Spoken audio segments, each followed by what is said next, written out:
Oh, if you weren't ready for hyped up for this collab, then you will be now, because that rock music means we're ready to go 1 week later into Guardians of the Galaxy Volume 3. Yeah. All right. We are not alone. This is a super exciting collaboration. This is something you would probably expect on the spectrum, but this time it's at two homes. It's at with my boys in Australia, Pop Culture Spread, VHS Chase, and Rick One. And of course, to be seen, that's me, Joe Dove, and Quilly Warlock instead of Billy this week.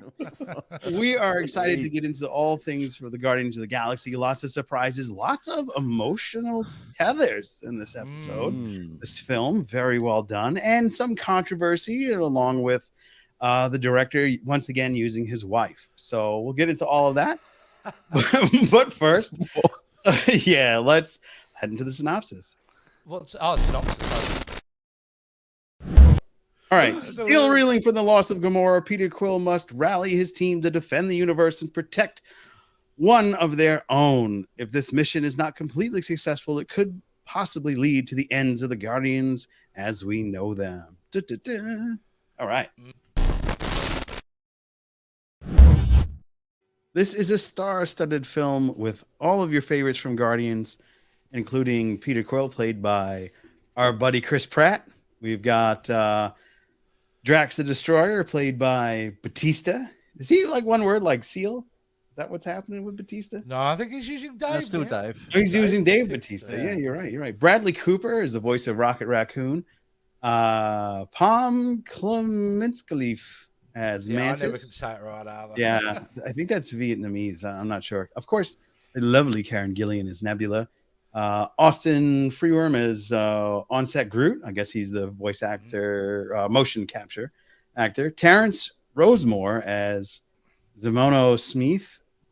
Sean Gunn as Curlin. And, of course, Chadwick Tluey as the High Evolutionary. And I probably screw that up. And our buddy Vin massacred those names. Yeah, if I screwed up your name, I'm something so you sorry. didn't mention in there, of course, Nathan Fillion, who gets a bit of a bigger role in this film than he's previously. Sylvester Stallone, of course. And, right. And a slew of other little cameos, including the return of... Did that break your heart, that moment when... Did you see a flash of him in the crowd? You know? Oh, yeah, that's right. Yeah, that's right. So, we'll talk about that. Michael Rooker. Yeah, Rooker, of course. Yeah, of course. All right. Well, let's get into what worked. Oh, what worked?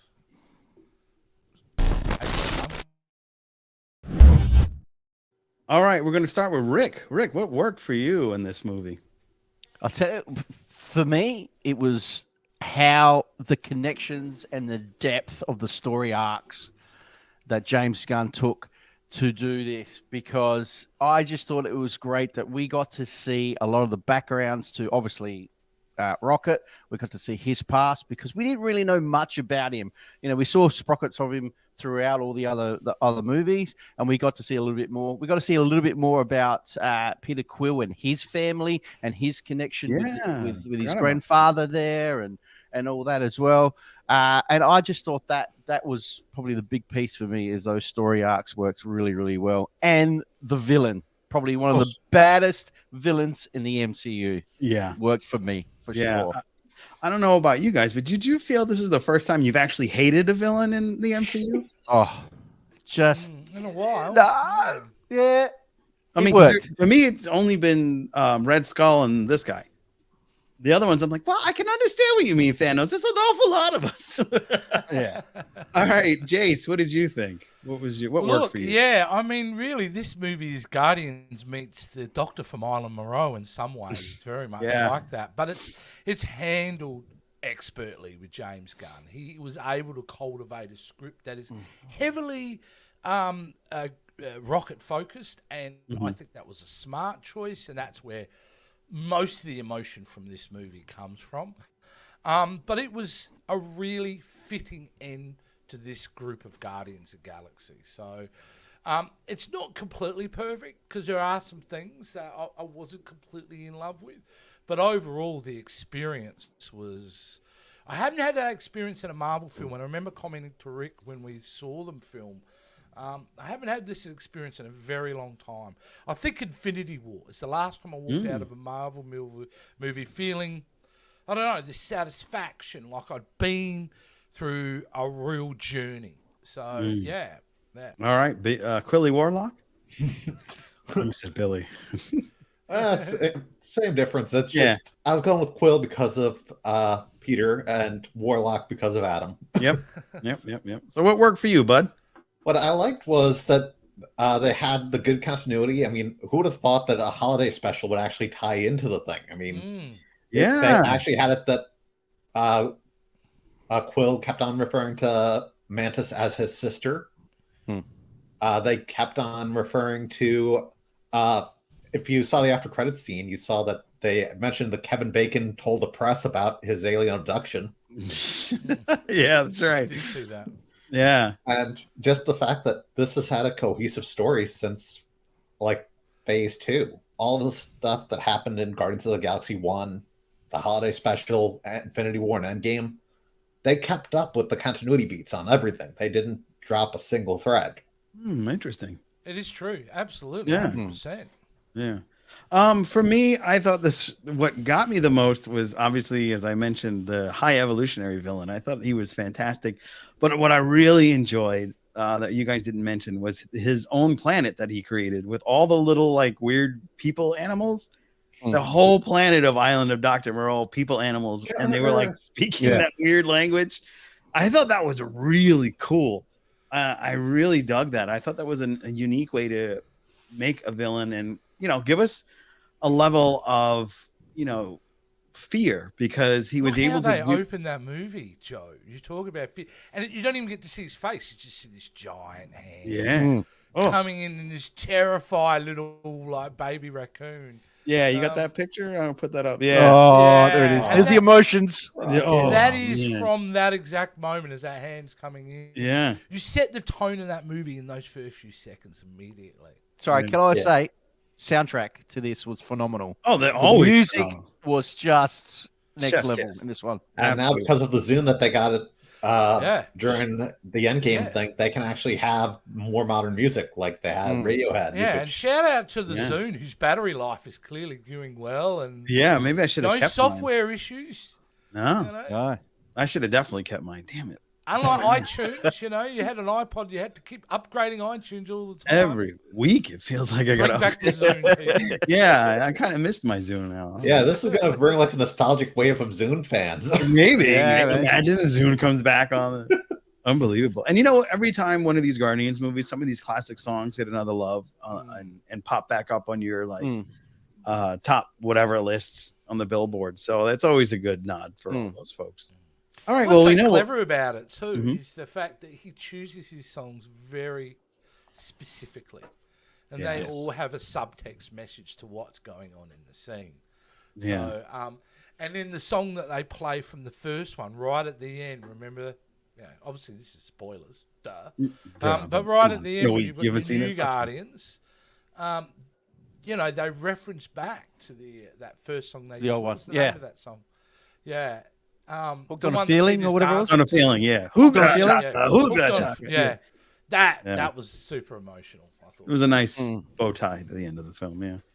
All right, well, we talked about what worked. Now let's talk about what didn't work. All right, Rick, what didn't work for you? Okay. I enjoyed the whole lot of this movie. There wasn't really much that did not work for me at all. Wow. Yeah, I like Jay said, when we go into a movie, we're like super excited. Not over, we're just going in, stayed away from all social media and all that, and went in. I really just had an enjoyable time with this whole movie. I wasn't, looking at my watch. I wasn't twitching around. I wasn't doing anything. The pacing of the movie was great. Everything was really good. I can't really pick on anything bad about this movie. I just had a good time. Wow. For me, there was no bad points at all. So it really is an experience, that movie. That's one of the highest praise I can give it, even though we're talking about what didn't work. It's an experience of a movie. It's hard to pick at this movie. Yeah. Now, is this a movie that you guys would go see again? I'm going to go around the room, starting with Jace. Would you see this again in the theater? I probably won't go to the cinema because there's lots to come up and hopefully a lot more of these shows to do. But Yeah, I mean, honestly, I'm going to watch the shit out of this thing on repeat once it hits streaming in 3 months. Yeah, same. And Rick? it'll just be on high rotation. Yeah. Oh, Same. hell yeah. Yeah? Oh, hell. This is oh, yeah. Yeah? This will be watched over and over again. Yeah. For So are you sure. going to wait? Or are you going to go in the theater again? Would you go back? Oh, you know what? I In don't the know. right circumstances, there were free tickets. Maybe. Someone rang me and said, "Do you want to go?" Absolutely. There you go. Absolutely. There you go, It's just we've got a ton of movies coming up. Rick. I know. Yeah. Don't take that as any distraction. Yeah, Absolutely No, go no. back. No, Philly? no. Philly, would you go back? I would go see it again. I would Yeah. actually do that again. For the most part, I couldn't really find that many faults with it. I mean, the only thing I occasionally thought during the end was I didn't know like all the new Guardians because not all of them had names yet, but that's really the only nitpick I had. And that's a nitpick, if anything. You have a picture here. For me, what didn't work is the thing that probably other people thought was cool, and that's that weird space station thing. Oh, That the was like- Oculus thing. I Oh, love yeah. that. I That was hated that. I awesome. was like, what the fuck? You know? Really? Yeah, it was like some I like love that. B grade Borg thing going on. It was like if the Borg couldn't quite get that, the technological part, it's like we'll just mass everybody's cells into one thing. Now I did love the people inside of it. My man yeah. from Firefly and all, Nathan Nate- Fillion. Nathan Fillon. Yeah, Excellent. he That, was that like moment awesome. where And he finally he got goes, to "I'm show his sorry, face. they're a moron." Yeah, you got a moron too. I got Yeah. a moron. Oh my god. But at one point, he turns to the guy and he's just staring at him for like 5 seconds, looking at him with absolute disgust. I love that. Yeah, I mean that once they got inside, I got over it. But I was like, this is weird looking. Wasn't a fan of that. It was the only thing that I could have said. And I also like Adam Warlock is supposed to be a Thanos level hero. You know what I mean? This is my nitpick. All right. Well, absolutely. you're next. You're next. Look, at the end of the day, in some way, I've been able to ratify this is a proto Adam Warlock because very much he is a child and he's portrayed as a child. Intellectually, he's not, right? But it wasn't my Adam Warlock. It's not the Adam Warlock I remember reading, and it's certainly, I think the actor, they probably made a good choice, but he was perfect, and he got all buff. I didn't hate him, but I'm very reserved about this version of Adam Warlock at this point. I would need to see him, and we know you're not doing Secret Wars without Adam Warlock, are you? Right. You're going to have him in there, I would assume. So maybe there's some more development there, or maybe he shows up in Avengers Kang Dynasty. I don't know. Yeah. So that was my only thing. If I was to pick on the script, maybe you could say, well, stealing this scene straight from Deadpool 2, probably, because this is literally ripped from Deadpool 2 when Deadpool sees Vanessa in heaven. Yeah. He literally does the same thing. Besides that, I can't really, fault it, And you know how Billy, you said about how the continuity's kind of been consistent. I absolutely second that, but even more of a highlight is the fact that James Gunn. When did he write this movie? He wrote it pre-pandemic. Oh wow, really? Yeah, he may have changed elements, but he wrote this. As soon as they hired him back in 2019, it was pretty well sitting around for almost 18 months before they actually got a chance to shoot it. Wow. So one of the things about before we move on, just Adam Warlock. I love the design of 2 Marvel characters more than any, but 3: Gladiator, Adam Warlock, and Genus Vell, Captain Marvel. And I think those are some of the best designed characters in Marvel, drawing wise. Because you got like the space body, and he has the big star, and then Adam Warlock is this like gold superstar And looking he had thing. a bit of a longer golden locks. He did. Right, he had longer golden locks. Gives you Yeah. that Samson kind of vibe. Right. And you know why? It's because he's based off Jesus Christ Superstar. The original designer, Kirby, was watching Jesus Christ Superstar when he came up with Adam Warlock. And that's why he has this long flowing hair and he's got like this shiny thing about him. Because there's a scene in Jesus Christ Superstar where like they have the solar flare effect before J.J. Abrams was using it. They used it in Jesus Christ Superstar. And that's the genesis of Adam Warlock, which I love. Well, All right. you know, again, I mean, Adam Warlock in the comic books, and maybe Billy could comment more on this, is far more intellectually developed, isn't he? Yes. In the comic books. Yes. Yeah, Billy, you want to jump in on that for a bit? A little bit, but I mean, like, because Warlock, I mean, he's had like such a lot of history. I mean, he split himself in 3 at one point in the comic books. And we're not going to be talking about Magnus or any of the other stuff. We're going to be talking about the character is kind of more like a Silver Surfer type in the comic books, very philosophical and kind of like a Marvel Sandman. He does have a lot of depth to the character, but I kind of still enjoyed the kind of dumb version that they used for this. It's still... It's the proto version, isn't it? That's how I'm dealing with it. It's the proto Adam Warlock. It's not the fully.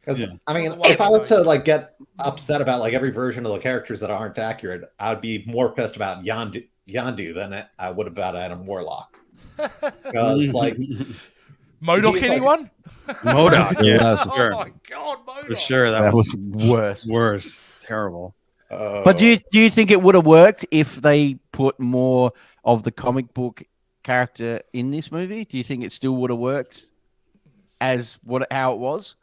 Yeah, probably not, Rick. I don't think so. Well, I have to back James Gunn all the way here. He's an expert Hollywood, prolific Hollywood writer at this point. So he probably toyed with it. I'm sure that was his first instinct. Let's get, fully developed Adam Warlock. For the story, it makes sense, doesn't it?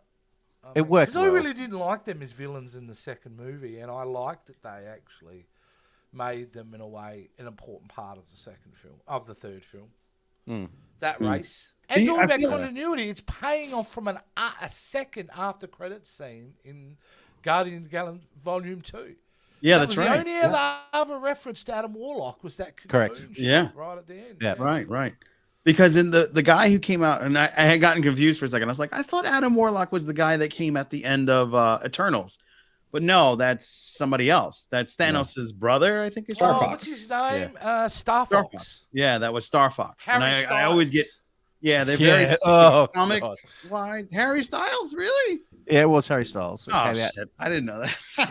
Did you remember? It's been a while since I've seen that, Yeah. I enjoyed that movie. It was just I was going to say, I'm happy to argue about that film because that's a good movie. Just people find that film. I've seen that film about 5 or 6 times now. Oh wow! Because I like it because it's different. It's I different. actually think of it now as probably one of the strongest Phase 4 movies that was out. Yeah, I agree. They still never answered to Homeboy coming out of the planet, though. You got those fingers. Yeah. They're going to tie that into the X-Men movie, and that's supposedly where they're going to mine the adamantium for Wolverine. Oh, that'd be cool. That'd be cool. Yeah. I'd be into that. Yeah. Oh, Wolverine's a cosmic being all of a sudden. Hey, did you see there's a picture of Hugh Jackman up, and he's growing of him growing the He's growing the beard. They start filming in a week or two for Deadpool 3. Yeah, man. Really... Oh wow. All right. Well, let's hop into the news. What's going on with? All right. So, how was this movie received? Do we got the Rotten Tomatoes? Yeah, we do. Oh, look wow. Guardians of the Galaxy Volume 3, 82% fresh, 331 reviews, 5,000 verified ratings from the audience, crazy, 95% fresh with the people. And I didn't realize it was 2 hours and 30 minutes. That's incredible. Didn't feel it. It felt like a 90-minute movie. Yeah, it felt like it wrapped quick. Like a Marvel movie under 3 hours. I thank you very much. Yeah, Billy's got those hemorrhoids, so he doesn't. Put it this way, then. Look at Ant-Man and the Wasp, which was 2 hours and 25 minutes, right? That felt longer. And that film felt like it was a long. I felt it dragged. Titanic. Yeah, that was. But there you go. You mean that Ant-Man wasn't 3.5 hours? No, it wasn't. It wasn't. Is that the movie we saw together, right? Yes. Yeah. So great, and none of us did a review on it, I don't think. No. We talk about it afterwards. Didn't you guys do something? Why it wasn't that bad? No? Oh, yeah, it wasn't that bad. We did do something. Yeah, I blocked it out of like my a full memory. Hey, is anybody else, going back to this Rotten Tomatoes thing, does anybody else really pay attention to the critics' rating anymore? No. I don't think I don't. I tend to look at the popcorn and go, that's what is the public thinking? Because the critics, think about it, these people are paid to be critical. Right. Correct. So just to make them stand out so people will click on their review, you know there are critics out there, verified critics, that are putting bad views on there, bad reviews, just so they can get the clicks on their site. Because if you think about it, a movie that's universally loved, you go through your social media feed, you're having a look, and then you see an article going, Guardians 3 sucked. A lot of people out of pure interest going, what, are you cooked? We'll click on the link. Yeah. There you go. Yeah, in fact, that's why the title is Guardians 3 suck. Thanks, guys, for clicking. And that's why I don't trust a lot of critic ratings anymore. I just go, look, what is the general consensus, and I'll make up my own mind. Yeah, yeah. But do you feel like sometimes they hate bomb movies, though? Because a lot of times... Oh, yeah, for sure. Yeah, they hate bomb movies. Absolutely. Yeah, because wasn't Last Jedi hate bombed? Yeah. I think so. And it's still a very divisive movie. I personally love that movie. Yeah, I consider that the end of the Skywalker saga. It ended with that movie. There was a rise of who? If you think about it, besides the fact that it's actually an excellent ending to that saga. We could talk about that on another. Yeah, well, that's another one. That's another whole thing. Yeah. But you know what I heard? This movie made no money. Really? No money. It hasn't made a dime. No way. You want to have a look at the? Yeah, let's look at the numbers. $400 million. $400 million. Man, they're in made some money. Wow. They're in the red. They got to keep going to make that money back. That's appalling. That's terrible. Terrible. That's wow. it. 118 opening weekend? Fucking hell, man. That's great. For post-pandemic? Is this one of the biggest? That's 8 days. That's That's 8 days. mental. Yeah, That's incredible. So this is the biggest movie of the year so far. I don't know. I'd have to have a look. But well, hang on. Avatar. No, when did Avatar come out? Avatar's that's last year. Yeah, last doesn't year. count. It's Christmas. So it doesn't Otherwise, that would be the. Yeah. I don't know, man. Super Mario Brothers did a. It's up there. Bang on. Super Mario Brothers is killer. But now Super Mario Brothers was number one Marvel film in a while. Oh yeah, definitely. Yeah. Numbers. I'd have to see what the Ant-Man and the Wasp Quantumania opening weekend, because that might have had a stronger opening weekend, but went off the cliff. As soon as everyone went, this is a pile of crap. So yeah. Oh yeah, because it looked like Spy Kids. This at least looked like wow. That's this what actually looked like something out of Banderas. Why fucking Banderas? Wow. Wow, that's crazy. Let's see. Year 2023. Yeah, Super Mario Brothers is the number one movie with 525. Yeah. Still catch up. Still make it. It'll catch up there. That's been going on for about 5 weeks. Right. And this Guardians is only 8 days. 168 at number 5 for the year. So it's very impressive. Guardians will make its money. So yeah. It'll probably knock out Avatar or Ant-Man for sure. I don't know about you guys, but the last few superhero films that we saw, if you go back to starting from Black Adam to Shazam, Fury of the Gods, Ant-Man and the Wasp Quantumania, it was nice to go to a comic book film.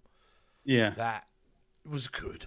I haven't seen Shazam Things yet. have been rocky for But is that on HBO Max or Max? You can get a hold of that online. Yeah. Rent to It's buy Max. it It's on Max, right? Because that's the same company, It is. if I'm not mistaken. Yeah. Yeah. Okay. Yeah. You can definitely watch that online streaming, pay for it, rent it. But and I gave that film way too much opportunity. I'm sitting there going, you know what? Better for the doubt.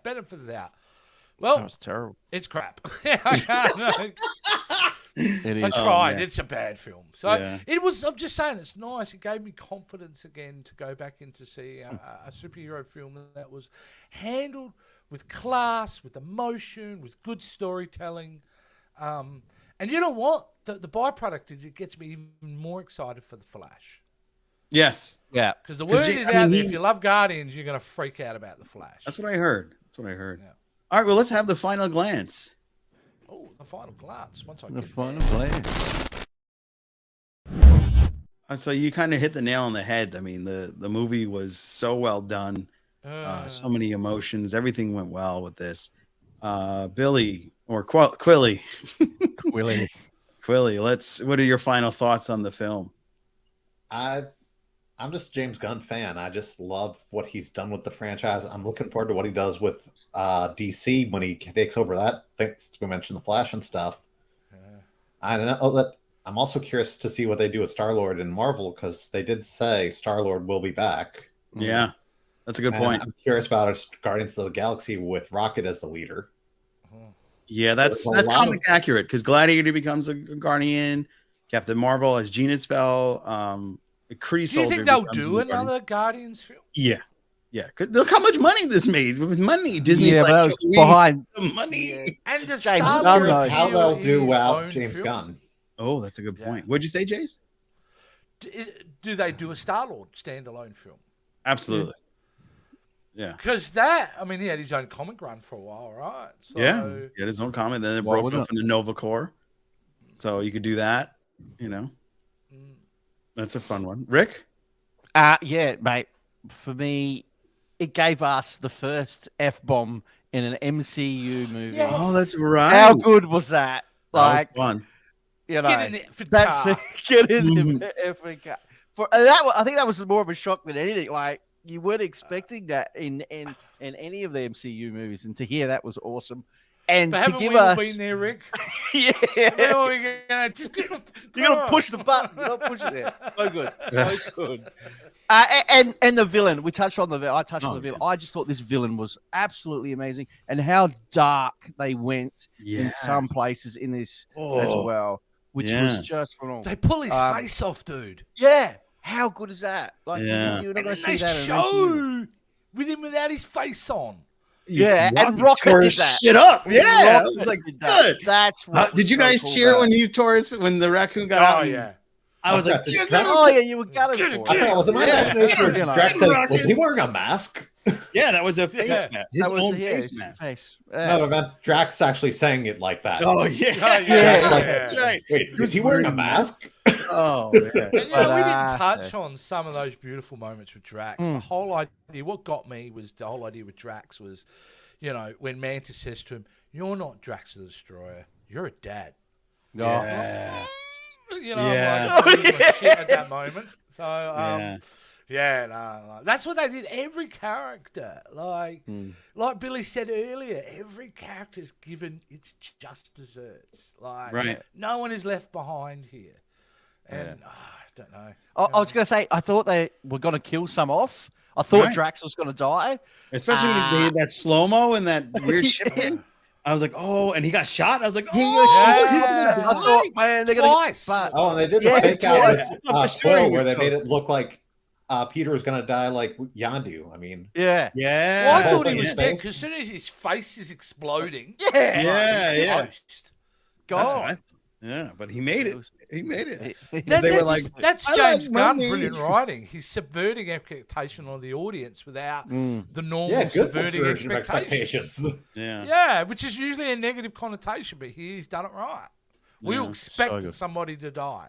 And he didn't. And they didn't.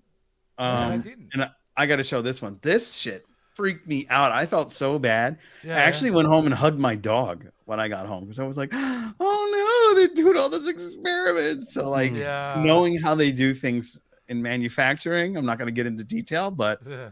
this really hurt a lot. I was like, that scene where he was picking them apart and he's like, how are Yeah. you, feeble animal, able to figure out what I could not? And he's like so Yeah. arrogant and over the top. But the torture that they put Rocket through is just incredible. And you felt every moment. It was fantastic. But I another scene appreciate the Ninja Turtle cameo. Ninja Turtle. Remember Oh, they when he shoved turned that the in turtle in the the face? Yeah. Oh, I just Right, needed a head. Yeah. just needed a Yeah, colour yeah. pencil. And then Yeah, he killed yeah. him. Yeah. Toast. But yeah, when Drax got shot, I really thought that was the end. Because they even like did the slow-mo and Yeah. you know, for sure I But thought that even was minor characters get beautiful moments. Look at Kraglin trying to figure out how to control that arrow. that's right, yeah. And then obviously when I Yeah. mentioned before about him seeing Yondu, and then that cool Yeah. scene where he's knocking him out. Even the relationship between him and Cosmo, where he calls Cosmo a bad dog. That's Oh And yes. she's constantly going, I'm not a bad dog, I'm not a bad dog. And the moment Take it back. he says you're a good dog, even that got to me. I was a Yeah. blubbering mess. Oh yeah, Cosmo was a dope Right. character that I loved. Yeah. That wasn't even like in any of the Gardens. It wasn't even like a side character. It was just perfect in every level. Yeah, just a throwaway Another- background character like Howard the Duck. Who Yeah. was also Who in was this also again. in as this. well. Who was in there? Yeah. Howard, Which was he didn't awesome. talk, but at least he was in there. Also, come on, Um, let's bring up this super cool moment. Yeah, that's saying. But I think Yeah. I've got the image there, and if you can see Go it, for it. Joe, the image of Groot and Star-Lord when he goes, kill them all. Yeah, that's awesome. And Groot pulled out all that weaponry out of his chest. Yeah, that was dope. And they're back to back doing that cycle. I think it's here, number 8, Joe. Is this the one? Oh, that one. Yeah. Yeah. I need my glasses. Yeah, like. Oh, yeah, that was sick. He had all the little guns. Yeah. I love that because he was like, "Yeah, I'm playing this. I knew you were going to try to trick me. It's a trap, you know." And he but was only prepared. to be topped. Yeah, it's not a trap. It's a standoff. It's a standoff. Yeah. That's right. Only We're to not be trapped. It's a standoff. Yeah. But only to be topped by that hallway fight at the end. Now, what a scene, guys. The hallway fight. We're all going through those guys in the hallway. Oh, yes. Everybody, the camera non-stop follows each character as they all get to do their special move or their signature way of doing it. Yeah. I thought that was one of the greatest action scene in a Marvel film for a long time. I thought it was perfection. Yeah. So what's going to happen with Nebula? That's nothing. Well, Nebula, that was beautiful too, because really what we find out is that she had a family the whole time, and that version of that was the Ravengers. Right, so she's going to just stay with them, and that's it. Yeah, well, because you see that scene when she goes back to them, they're all hugging and kissing her, and she's beaming with a smile.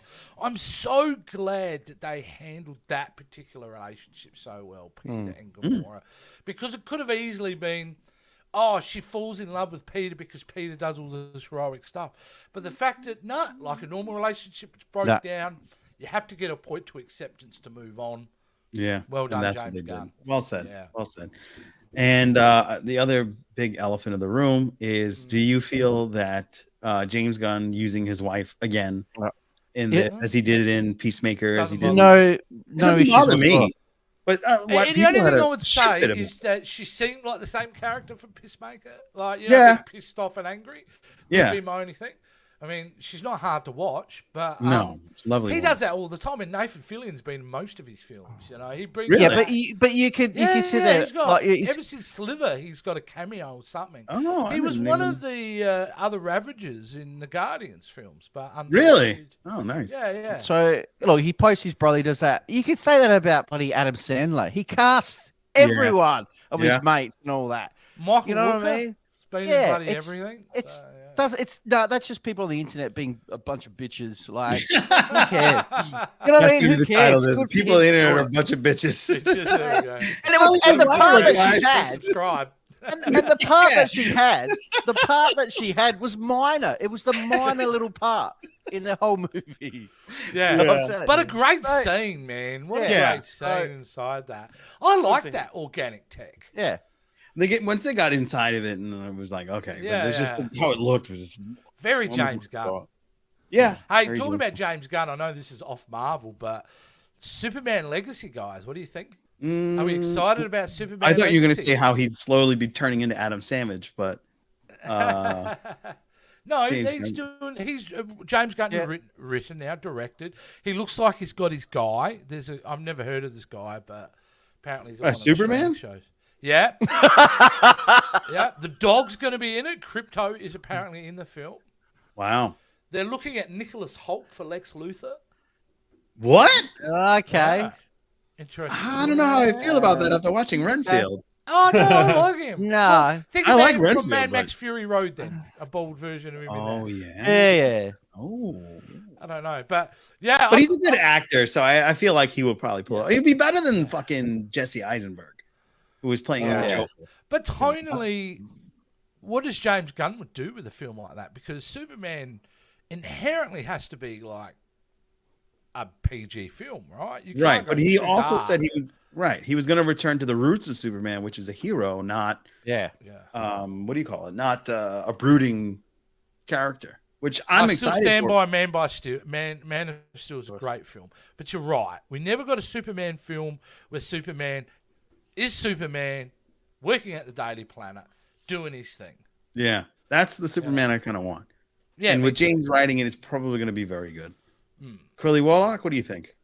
I definitely am looking forward to seeing what James Gunn does with Superman, because, like, considering what he did with the Suicide Squad, considering what he did with Peacemaker, like, he seems to be taking a good job at, like, finding the lightheartedness and kind of the heart that comes with a lot of superhero things that I felt like even Marvel occasionally lost track of in recent years. Like I would say like this movie that we just saw, like I mean, Guardians. This felt like a Phase 3 movie. This didn't feel like a Phase 5. This didn't feel like Phase 4. This felt like this was during the Infinity Saga. This felt like the lead ups during the good years.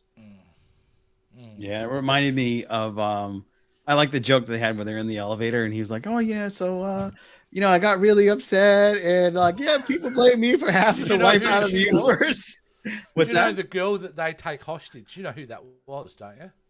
That was his wife, wasn't it? No. The girl, the pink girl. Oh, the pink girl. Hair. Oh no, who was? Yeah, that was Ratcatcher too from Suicide Squad. That Dana. Oh wow. Yeah. Oh, cool. So there's another example of reusing. He likes using the same people. I don't care. If I get big and I start making movies, you guys are flying to America and we're doing films. Yeah, sounds good to me. Yeah. The only thing I can be like the Rob Schneider from Adam Sandler's film. You can do it. Yeah. The only time I'm in the film, you can do it. I heard that James Gunn was a little upset. The only person he couldn't try to get back into this thing because he tried to like even put the pictures of who was in it in the closing credits. Was he couldn't get Miley Cyrus back to reprise her role as one of the Ravagers because she's doing her music career. Yeah. Oh wow, I didn't even know that. Yeah. Huge loss. Yeah. I don't think anyone. I'm like the fact that James Gunn actually says like, "Oh, there's one person that I couldn't get back," and just the fact that I got everybody but one seemed to be like something that bothered him. And it's a thorn in his side. Yeah. Did we all miss that? Because I did. No, I've seen like the fact that anybody would say like, "Oh, I couldn't get one person that didn't get killed off back." Yeah. Just because he's like, I want to try to get everyone in there, and whenever he couldn't get them in, he put them in the credits. Like you saw, like Ronan, and you saw like the Kreese guards and stuff during the closing credits. You saw like that's right. Yeah, all the characters that pretty much every person that was ever in. Well, actually, no, they didn't put some of the Nova Corps. No, I think they did have the Nova Corps in. Oh, they had Nova Corps in there. Yeah, they did. Yeah. So they had everybody in this thing that was in any of the previous films. Wow. Did you like the little Doctor Strange tie-in with one of the characters? I love that. Mm-hmm. Yeah. But for people that didn't get it, want to talk about that? Yeah, I can't remember the name of the aliens, but that four-looking alien from Stallone's version of the Ravagers, that's how they come and meet them. Remember, they do the sling ring thing, and they sling ring, and they pop in. Yeah, and he's got and he's hugging everybody, and I thought that was really nice. It was another space wizard. Yep, space hippies. Yeah. Oh man. I also found it to be interesting that they used those like big beastie things from Guardians 2, what Drax had to stab through in the beginning, as a device to get out. The obelisks. Yeah, they eat the batteries. Oh, it was great that she was able to train them. Because when she leaves, you go, she's fine. No one's going to hurt her. With 3 obelisks as pets, I think she's just fine. So. Right. I think she'll be great in space. She won't have any Hey, did anyone see the Pete Davidson cameo? Oh, yes. I love that. About this. There's a moment at the end of it where Mantis opens all the cells to let out animals out. She opens one, and there's this round, really distorted thing. And she's like, "Oh, gross, disgusting." That was Pete Davidson, which I thought was awesome. That was perfect. Yeah. Oh, it's so gross. What's so gross? No, not you. There. Not you. You're beautiful. You're beautiful. That was hilarious. That was great. That was great. And that's going to wrap up this edition of 1 Week Later. I want to thank my good friends VHS Jace and Rick from Pop Culture Spread. Be sure to like, share, and subscribe. Go visit their stuff. Get a t-shirt from them. They have a whole merch store. There's plenty of cool. Look how cool that is. The Pop Culture's 3D. You got to get one of those shirts. I have one of those shirts somewhere. Mug. You got mugs. You got keychains, dildos, everything you can ever want. All available at Pop Culture Spread. And, of course, my good longtime friend, buddy, Quilly Warlock. You can catch him talking about horror movies with me on the channel. You can go check out like, share, and subscribe to be seen stuff here, and you can check out our Evil Dead Rise review with a special guest Dave from the last Respawn show, and that was very cool. And of course, we are all members of the Spectrum Sanctorum, and go over there and check us out at Spectrum Sanctorum. We have like a little clip goodbye. So goodbye. See you guys. Check out SpectrumSanctorum.net for all of our podcast merch. We have an entire merch store ready to give you all the things that you loved about our podcast. And get notified on all of our socials: Facebook, Instagram, Twitter, YouTube, and our Spectrum Sanctorum merch store. Follow us today and be sure to hit that bell when you're watching our YouTube videos so you can be notified of when a new episode releases.